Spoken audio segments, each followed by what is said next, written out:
Hello friends, स्वागत है आप सभी का हमारे YouTube channel winners education point में। आज हम चर्चा करेंगे हमारे कुछ पॉलिटी विषय से संबंधित प्रश्नों पर। दोस्तों, अगर आपने अभी तक हमारा चैनल सब्सक्राइब नहीं किया है तो हमारे चैनल को सब्सक्राइब कर लीजिए और इसी तरह से हमारे साथ बने रहने के लिए आप हमारे नोट्स भी परचेज़ कर सकते हैं। हमारे नोट्स बहुत ही किफ़ायती दाम पर आपको उपलब्ध कराए जा रहे हैं। अभी हमारे पास Hindi, ethics, social, geography, polity, ethics, history आदि के नोट्स अवेलेबल हैं। उनकी लिंक आपको डिस्क्रिप्शन बॉक्स में दी जा रही है। आप वहां जाकर चेकआउट कर सकते हैं और हमारे नोट्स परचेज़ कर सकते हैं। हमारे नोट्स 2019 की मुख्य परीक्षा और 2020 की मुख्य परीक्षा दोनों के लिए अत्यंत लाभकारी हैं और 100% सफलता सुनिश्चित करने के लिए आप हमारे नोट्स अवश्य परचेज करें। अब हम चर्चा करते हैं हमारे पहले प्रश्न पर, जो कि है राजनीतिक पार्टियों में दलों के कार्य। तो राजनीतिक दलों के जो कार्य हैं उनमें पहला है, राजनीतिक दल अपने प्रत्याशियों को चुनाव में खड़ा करते हैं। इस तरह अपने प्रत्याशियों के माध्यम से चुनाव में भाग लेते हैं। जो राजनीतिक पार्टियों का प्रथम कार्य है वह यह है कि राजनीतिक दल अपने प्रत्याशियों को चुनाव में खड़ा करते हैं। इस तरह अपने प्रत्याशियों के माध्यम से वे चुनाव में भाग लेते हैं। जनमत तैयार करते हैं। जो राजनीतिक पार्टियों को दूसरा प्रमुख कार्य है वह है जनमत तैयार करते हैं। सत्ताधारी दल देश के लिए कानून बनाते हैं। जब राजनीतिक दल का प्रत्याशी सत्ताधारी दल से नियुक्त होता है तब वह देश के कानून बनाने में सहायक होता है। अब हमारा जो अगला राजनीतिक दल का कार्य है वह यह है, हारने वाले दल विपक्ष के रूप में सरकार की नीतियों की समीक्षा व आलोचना करते हैं। जो हारने वाले दल रहते हैं वह विपक्ष के रूप में सरकार की नीतियों की समीक्षा आलोचना करते रहते हैं, उनसे प्रश्न पूछते रहते हैं कि आपकी योजनाओं का क्रियान्वयन किस प्रकार से हुआ है। सरकार द्वारा चलाई जा रही जन कल्याणकारी योजनाओं को जनता तक राजनीतिक दल ही पहुंचाते हैं। जो सरकार द्वारा जन कल्याणकारी योजनाएं चलाई जाती हैं उन्हें जनता तक राजनीतिक दलों के माध्यम से ही पहुंचाया जाता है। राजनीतिक दल राजनीतिक दबाव समूहों के साथ मिलकर अपने लोगों के हित साधने के लिए भी कार्य करते हैं। कभी कभी जो राजनीतिक दल होते हैं वह दबाव समूहों के साथ मिलकर अपने लोगों के हित साधने के लिए भी कार्य करते हैं। इसके पश्चात जो हमारा अगला प्रश्न है वह है, भारत में एनजीओ की स्थिति का वर्णन कीजिए। दोस्तों, इस मोटिवेशन के लिए हमारे द्वारा एक सफलता की चिंगारी नामक बुक्स प्रकाशित की गई है, जो कि ऑनलाइन आपको इंस्टा मोजो की लिंक पर अवेलेबल है।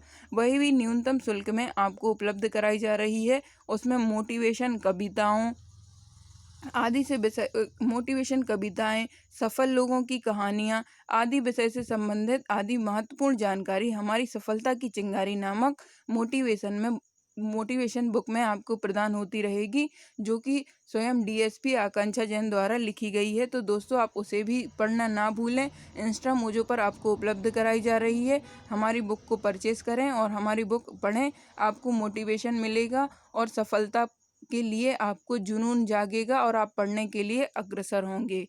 अब हम चर्चा करते हैं भारत में एनजीओ की स्थिति पर। तो पीआईआर सर्वे के अनुसार भारत में एनजीओ की स्थिति का वर्णन किया गया है। इसके अंतर्गत 26.5% एनजीओ धार्मिक क्रियाकलापों से संबंधित हैं। जो 26.5% एनजीओ भारत में जो संचालित हैं वह धार्मिक क्रियाकलापों से संबंधित हैं। 21.3% सामाजिक सेवाओं में कार्यरत हैं। 5% शिक्षा के क्षेत्र में, 7.9% खेलों और सांस्कृतिक गतिविधियों से संबंधित हैं। 6.6% स्वास्थ्य सेवा में काम करते हैं। तो भारत में एनजीओ की स्थिति पीआरआई सर्वे के अकॉर्डिंग 26.5% एनजीओ जो हैं वह धार्मिक क्रियाकलापों से संबंधित हैं और 21.3% जो है वह सामाजिक सेवाओं से संबंधित है। 5% शिक्षा के क्षेत्र में कार्यरत हैं। 7.9% खेलों और सांस्कृतिक गतिविधियों से संबंधित हैं। 6.6% स्वास्थ्य सेवाओं में काम करते हैं या स्वास्थ्य के क्षेत्र में अपना योगदान देते हैं। तो इस प्रकार से यह भारत में एनजीओ की स्थिति है। दोस्तों, यह प्रश्न आपको यहाँ 3 मार्क्स में उपलब्ध कराया जा रहा है। अगर आपसे यह 6 मार्क्स या 5 मार्क्स में पूछा जाता है तो आप इसमें भारत में संचालित प्रमुख एनजीओ के नाम भी लिख सकते हैं, जिनमें प्रमुख हैं बाल श्रम को रोकने हेतु बचपन बचाओ आंदोलन, जो कि माननीय कैलाश सत्यार्थी द्वारा चलाया जा रहा है। हैप्पीज इंडिया नामक एक एनजीओ है जो कि वृद्ध लोगों से संबंधित है। इस प्रकार से आप अन्य एनजीओ का भी उल्लेख इसमें कर सकते हैं। अक्षय पात्र भी एक एनजीओ है जो कि मिड डे मील से संबंधित स्वास्थ्य सेवाओं की उपलब्धता सुनिश्चित करता है।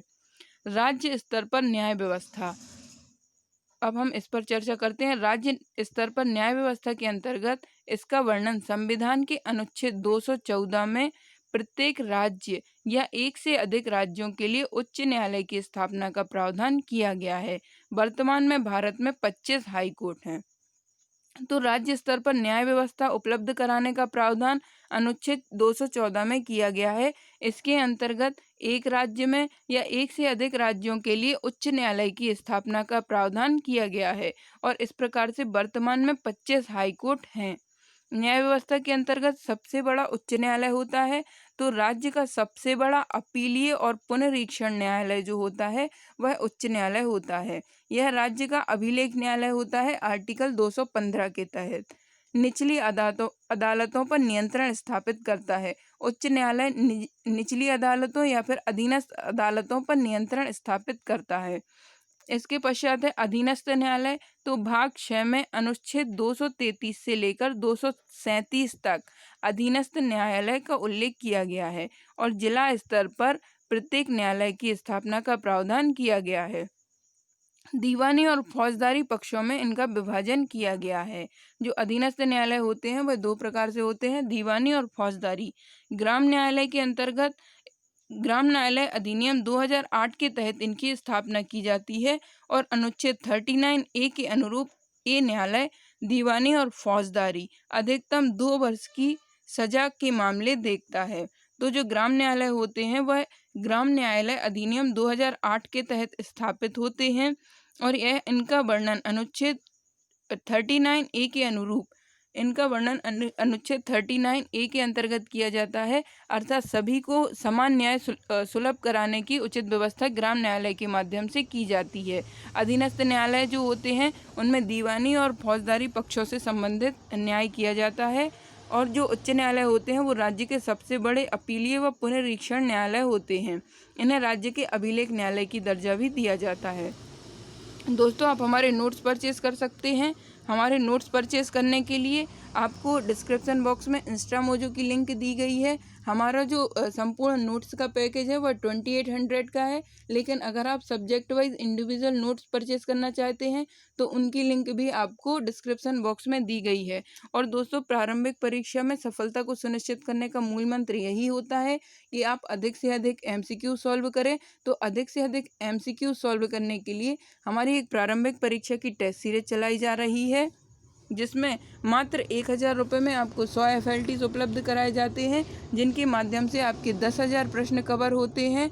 तो दोस्तों, अपनी सफलता को 2020 की प्रारंभिक परीक्षा में सुनिश्चित करने के लिए हमारे नोट्स परचेज करना ना भूलें और साथ ही हमारे चैनल को लाइक और शेयर सब्सक्राइब करना ना भूलें। दोस्तों, आपके लाइक शेयर करने से हमें मोटिवेशन मिलता है और ज्ञान का प्रसार सभी लोगों तक पहुंचता है। तो इसी प्रकार से महत्वपूर्ण कंटेंट आपको उपलब्ध कराने के लिए हम हमेशा तत्पर रहते हैं।